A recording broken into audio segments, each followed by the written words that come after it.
This is ABC15 Mornings.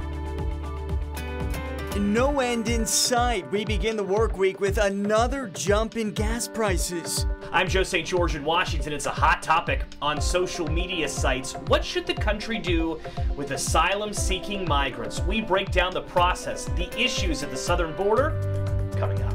Some relief for parents. Nothing else matters. The world stops until you find that formula. Baby formula being flown into the U.S. Filled with crispy bacon, scrambled eggs, and an entire hash brown. The most important meal of the day, fast food chains are expanding their breakfast menus.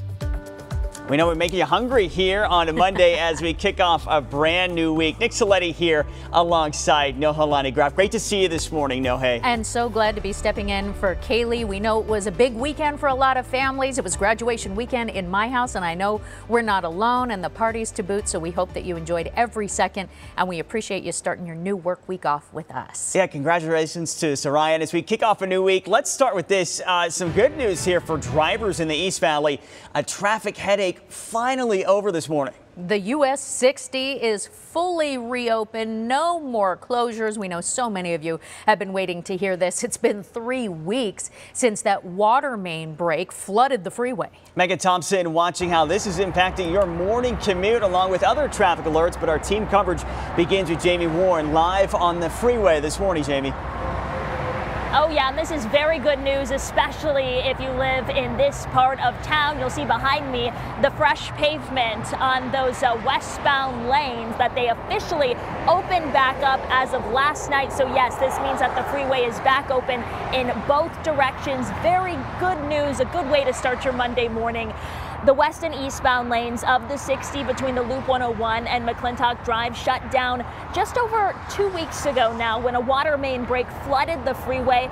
Crews had to rip apart the freeway to look for that broken line and make those repairs. The eastbound lanes opened up on May 15th or last Sunday, and then as of last night at 10 o'clock, the westbound lanes also opened back up. So the city of Tempe says that there are still some lane restrictions on McClintock Drive where crews are working on that water line. And in 2 months, they say that there may be some additional lane closures as crews work to make more repairs. But the bottom line is that this major closure that forced people to take alternate routes and caused additional traffic for thousands of drivers has finally come to an end. And many have been asking, how much is this going to cost the city of Tempe? I asked that question to a city spokesperson this morning. This is what she had to say. We don't have any cost estimates yet for this repair. We're still working on it, but as we get that, we will release it to the public as soon as possible. We really have worked on this as quickly as we could, as safely as we could, with as many experts as we possibly could to reopen the freeway as fast as possible and to get these water main transmission lines working as fast as possible. So we will be doing everything in our power to restore Tempe back to normal. And Tempe Mayor Corey Woods is going to be out here later this morning. He has officially declared today as US 60 Workers' Day in appreciation for all of the crews who really worked around the clock in order to get us to where we are today. We'll be speaking with him in about an hour from now. In the meantime, Megan, I'm going to send things over to you for a closer look at traffic and other parts of our valley this morning. Hey, Jamie, that is the shed of bright light news here in the valley, because otherwise we're seeing a lot of issues as I take you to these live images here on the I-17 where a deadly crash has closed off the roadway in those northbound lanes at Cactus. So our photojournalist on the scene is zooming into this. We know 3 vehicles were involved, and all of those evidence markers are all over the ground. 1 person has died. We're still working to get some more information on the other injuries that might be involved in this scene, and we don't know just yet when they're going to be able to reopen the roadway. As I bring you to your traffic maps, here's what we're looking at. That closure right here near Cactus, along with the I-17 northbound at Peoria. Another crash is blocking your exit ramp there. An ambulance has arrived on scene because of that one. Let's talk about some alternates for you through this area. You can get off the freeway well ahead of time so you avoid both of those scenes. That would be something like Northern Avenue and then travel northbound here here on 19th Avenue or 35th Avenue and then reconnect with the roadway beyond that. We also have a crash on the I-17 northbound near Camelback Road. That left lane is blocked there, and we're seeing slowing on both sides of the roadway because of that one. Your best alternate is going to be likely the 51, where we're seeing nice green conditions for you this morning. Now, I know we also want to check in on those desert drive times. I'm going to give you that on spots like the 10 and the 17 in just a few minutes. But in the meantime, we do want to get a check of that most accurate forecast here as we start the work week once again. Here's Iris Hermosillo. Hey, Megan. Well, let's talk about that drive time forecast in case you've got to get out the door to avoid some of those trouble spots or just to make it to work on time, right? Start off your Monday on a good note. As we look outside, we're looking out at downtown Phoenix. Mostly clear skies here to kick off the day. The morning temperatures pretty comfortable right now. Maybe you'll be encouraged to roll down those windows. You can see Phoenix Sky Harbor is now down to 70 degrees officially here as of the top of the hour. We're going to get hot, or let's call it warm and toasty this afternoon. I won't call it hot until tomorrow when we're back into the hundreds. We'll be in the upper 80s again by lunchtime. Then today, one more day in the double digits, a high of 97 this afternoon. It's also going to get breezy again today. After today, we are talking about a big warm up. The hundreds are back starting tomorrow. And by Thursday, we could be talking a high of 107 degrees, the hottest weather of the year so far. We'll talk about what to expect by the Memorial Day weekend in that full forecast still ahead. 6:05, more of our top stories right now. New this morning, the pain at the pump continues to get worse as gas prices in Arizona hit new record highs. The overnight update from AAA showing the average in Phoenix now at $5.13 for a gallon of regular unleaded. That's 23 cents higher than just a week ago. Flagstaff seeing the lowest prices in the state at $4.75. Some tough news to share this morning. Maricopa County Sheriff's Office investigating yet another tragedy on Lake Pleasant. For the 5th weekend in a row, someone has died there. The sheriff's office says a 32-year-old woman was hurt in a skiing accident on Saturday in the north area of the lake.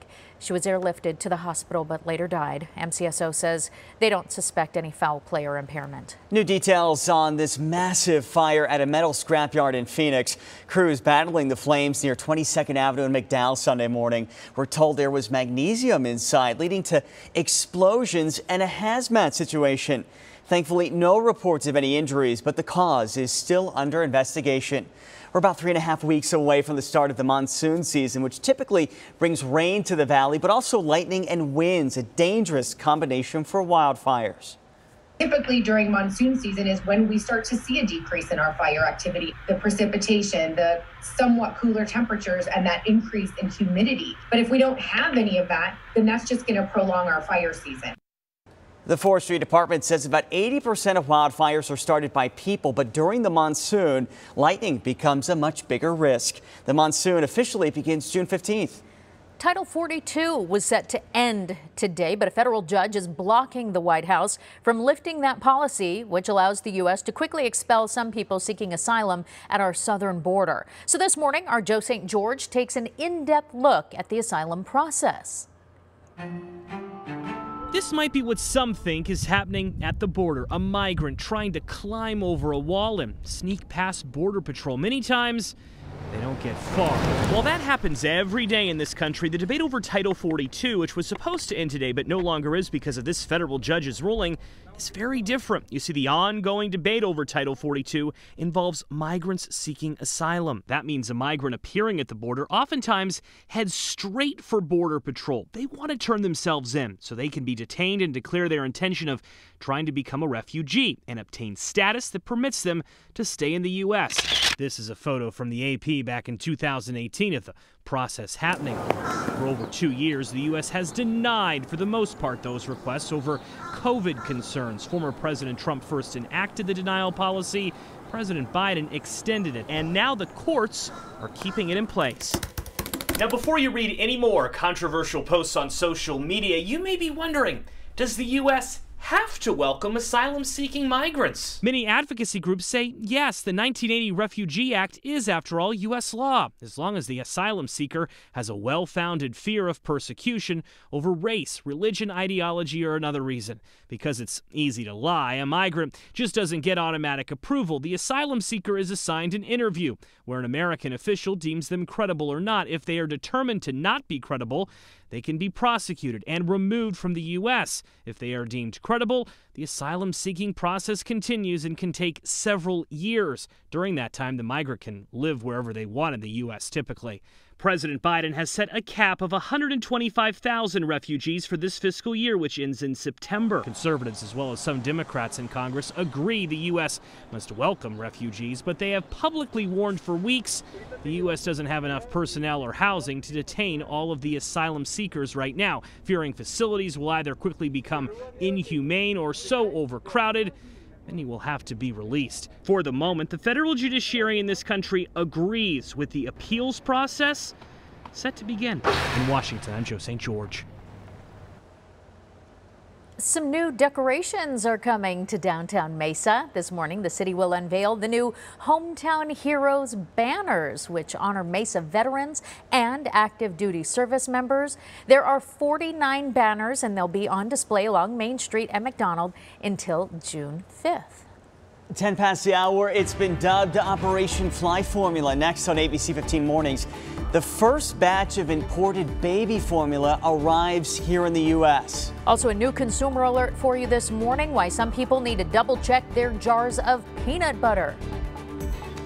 And a lot of people have decided to get that Bourbon Street steak with the Oreo shake, but it won't be at an Applebee's employee that you can talk to when you call for takeout. We're going to explain some of the shifts for all you Applebee's lovers out there.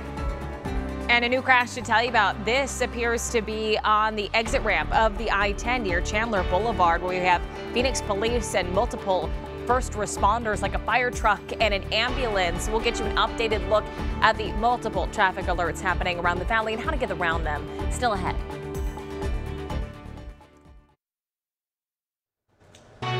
6:14 on a Monday. Let's get to your top headlines. President Joe Biden just announcing a new trade plan with 13 countries. The Indo-Pacific Economic Framework. The goal here is to increase trade and make it easier to get goods from overseas, ultimately lowering prices. The plan also focuses on using cleaner energy sources. Congress needs to ratify the framework, though, before it can become official. The first international shipments of baby formula arriving here to the U.S. on Air Force planes carrying about 78,000 pounds of formula. This one arriving this weekend from Switzerland. The federal government says we'll see another shipment arriving later this week. President Biden also allowing Abbott Nutrition to receive priority orders of raw materials to boost their supply. As early as today, Amber Heard's defense team may call Johnny Depp to the witness stand to testify in the defamation case against his ex-wife. Depp is suing Heard for $50 million over that op-ed she wrote, where she described herself as a public figure who had experienced domestic abuse. The FDA is investigating a multi-state Salmonella outbreak this morning that's led to a recall of some Jif peanut butter products. 14 people have gotten sick so far. 2 were hospitalized because peanut butter can have up to a 2-year shelf life. The FDA is urging people to check their pantries right now. Well, it is here. It is getting hot, and the city of Peoria wants to help you cool down. All 3 city pools are now open. They're going to have open swim through July 31st. Daily passes are $2 for the kids, $4 for the adults. You can also get a season or a family pass. For all of the details, head to peoriaaz.gov/aquatics. Going to be the most popular spots in town soon, Iris. You know, I grew up in Phoenix and we didn't have a pool at home, so I always look forward to when they open up the pools around the valley, or for when my mom went and bought one of those pools that were collapsible. We didn't have an inflatable pool, but you remember the ones, yeah, the plastic ones. Yeah, those are the best, man, and a saving grace when temperatures started to get hot. And that's going to be the case this week. Now, today is actually the coolest of the next 7. So if you are going to be hitting up the pool, I know a lot of kids are out of school now. Maybe that's what they'll be doing today. We're talking highs in the 90s by this afternoon. A cool morning now, pleasant through midday, or at least enjoyable and bearable. By this afternoon, a high of 97, which again is not going to feel too bad considering how much hotter it's going to be this week. If you are outdoors, make sure that you are reapplying sunblock often. We've got about a 15-minute burn time with that UV index at a 9 today. Air quality back in the moderate range. Ozone and particle pollution will again be the factors. And pollen counts, hey, here's some good news, in the low to medium range, as you can see. So as opposed to the high range where they were just a few weeks back, mulberry, mesquite, and grasses continue to be a factor. Of course, as we get hotter, those pollen counts continue to improve. Now, low pressure passing to our northeast. You can see it there, bringing snow and rain to other parts of the country, but not to our state. It's just allowing for some clouds to spill in. We may see a stray shower or two this afternoon along the Mogollon Rim or in northeast Arizona under some of those thicker clouds. Otherwise, we're looking at dry conditions and more winds as a result of this low passing by. Behind that area of low pressure, though, this is what we're going to be talking about this week. High pressure building in from the west, and that is bringing a significant warm up our way. Temperatures will be 10 degrees hotter than today by Thursday. That'll put us all the way up to 107. So again, this is why I'm stressing enjoy today. Right now, we've got a few passing clouds across northern Arizona, some clouds spilling in across the valley too, but mostly clear conditions as we start our Monday morning. 60s and 70s across central Arizona with temperatures in the 40s in spots like Flagstaff, 50s for Sholo and Prescott. You're sitting at 54 degrees. As you look around the valley, check this out. Chandler, you've been one of the coolest spots all morning, but right now you're down to 59 degrees. You're still the coolest area. And again, a very comfortable start to the day in case you want to get out for a walk or a hike. As you look at that hour by hour planner, we'll be into the 80s by 9 a.m. and then into the 90s by around 1 o'clock. Our high today will peak at 97, and I expect that temperature to come at around 4 p.m. here in the valley. 97 will put our temperature right at the average high for this time of year. We'll also hit 97 in Chandler and in Tempe and in Peoria. And across Arizona, just one spot in the hundreds today. Lake Havasu, that's you. 70s and 80s across that northern half of our state. Then tomorrow, the hundreds are back in the valley, and look what's happening. By Thursday, 107 degrees, and it looks like it's going to stay hot through Memorial Day weekend. ABC 15 Desert Drive Time, sponsored by Accident Law Group. 6:18, let's take you live with the Cliff Castle chopper over the scene of this deadly crash on the I-17 northbound at Cactus Road, where investigators, DPS, and ADOT have had to close off the roadway as they investigate that 3-vehicle crash that led to one person dying here on the roadway. You notice folks having to get off of the freeway on the 17 while those southbound lanes are moving okay. And that's not the only issue that I've been tracking on the 17 northbound. We have that closure due to that deadly crash, and we also have a crash blocking your exit ramp on the I-17 northbound near Peoria Avenue. So you will not be able to get off the freeway at that area either. So I have been telling you throughout the morning with this crash that you need to get off the freeway much earlier. Look at this backup that's built. You really need to get off the freeway at Northern Avenue, I think, is the best option for you. And then travel northbound, either 35th or 19th Avenue. And then you'll need to re-enter the freeway potentially at Bell Road. That's where I don't see any issues. Lots of nice greens conditions, which we all want here on a Monday morning. Before the break, I showed you this live image here of the I-10 near Chandler Boulevard. We have a crash involving 3 vehicles, one going into a pole that Phoenix police are working on right now. So you can enter and exit I-10 via Ray Road as your alternate to Chandler Boulevard. That's the best option that I have for you. As we get a check of those desert drive times, sponsored by Accident Law Group, we do see nice green conditions in our usual trouble spots. Betting on breakfast ahead at 6:24. From eggs to hash browns, fast food chains are focusing on more deals for the most important meal of the day. Safe and effective. At 6:32, we are one step closer to having a COVID vaccine for children under age 5. And then at 6:35, we know the pandemic changed everything, how online learning is now reshaping higher education. And ahead at 6:49, looking ahead to your weekend, Iris returns with your super hot Super 7-day forecast.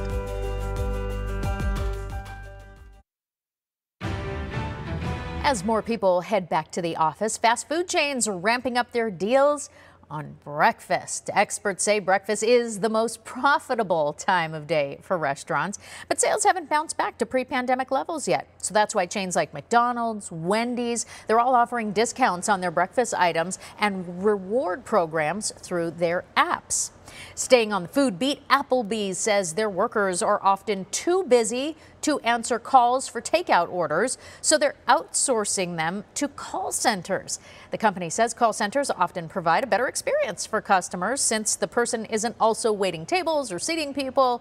You can still call your local restaurant for directions or just to find out if it's busy if you plan to dine in. I always get good service at the one at Camelback and Central, so thank you to that Applebee's there in my neighborhood. Hey, the multiverse still still ruling the box office this morning. Doctor Strange and the Multiverse of Madness holding on to that #1 spot for a third straight week.